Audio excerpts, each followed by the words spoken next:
Children, today we had gone through the chapter 9, punctuation, from the book Practice. The practice book, chapter 9, punctuation. We had just started today in the online classes. Let me give you just a quick recap of whatever we had studied and we had dealt during the class. Punctuation. First of all, what are punctuation marks? So, what are the punctuation marks? Basically, the most generally used marks, they are: first one with a dot, a full stop; second comes a dot and a curve, that is called the comma; then comes two dots, one after the other, that is called a colon. This is one dot and one comma, that is semicolon. Then comes a single inverted comma inside which a sentence is placed, and then comes double inverted comma, again inside which a sentence is placed, then a hyphen, and there are plenty more of other marks also which come under punctuation marks. So all these symbols which we use in a sentence to bring out the effectiveness of the sentence even in a better way is called punctuation.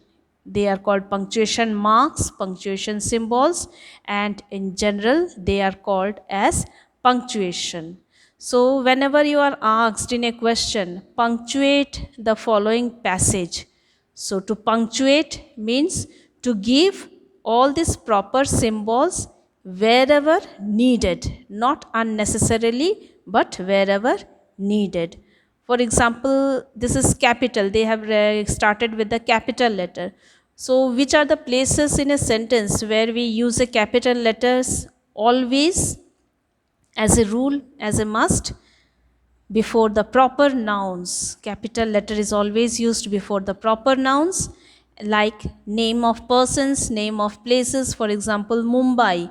If I say Mumbai, I will write always M beginning with a capital letter and never with a small.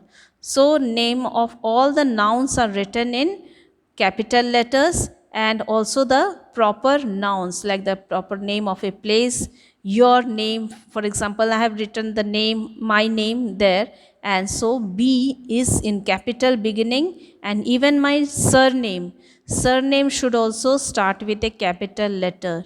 Most of the children nowadays, they begin their name with this capital letter, whereas when the surname comes, most of you happen to begin to write with a small letter. That is completely wrong.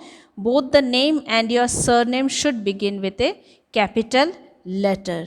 So that's the importance of using capital letters. That also comes under punctuation marks.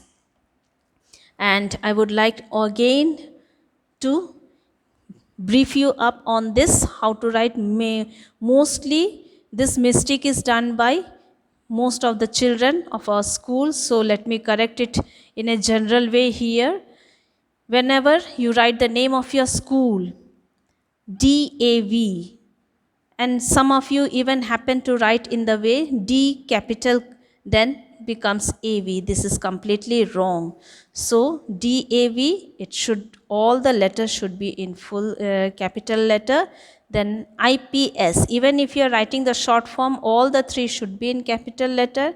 And even if you are writing the full form like Ispat Public School, so Ispat's I should be capital, Public's P should be capital, School's S should be capital.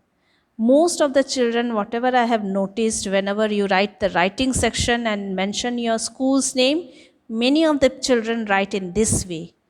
Ispat you have started with I capital, but then when it comes to the next public and school, then I find a small letter there. So this is completely wrong. Whenever you write, all the beginning should be in capital letter only. This is very important. And then a comma should separate it. Then comes sector 2. Sector also S again should be capital, and then a comma, and then write the name of the place, that is Bhilai, again with a capital letter. Then one of the other most important symbol, that is the full stop.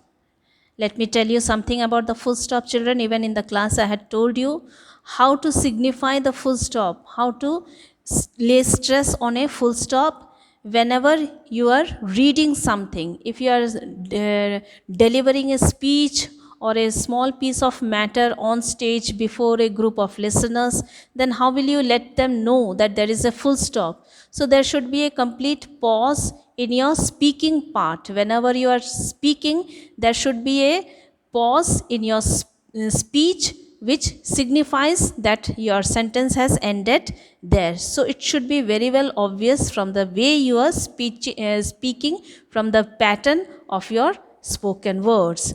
See here, there is a full stop after mother in this sentence, and again there is a full stop after this letter, and there is a comma, again there is a comma, and again at the end there is a full stop.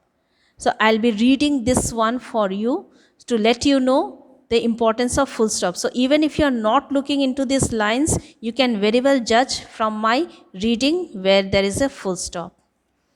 Read the letter Sheila wrote to her mother. Full stops are missing in this letter.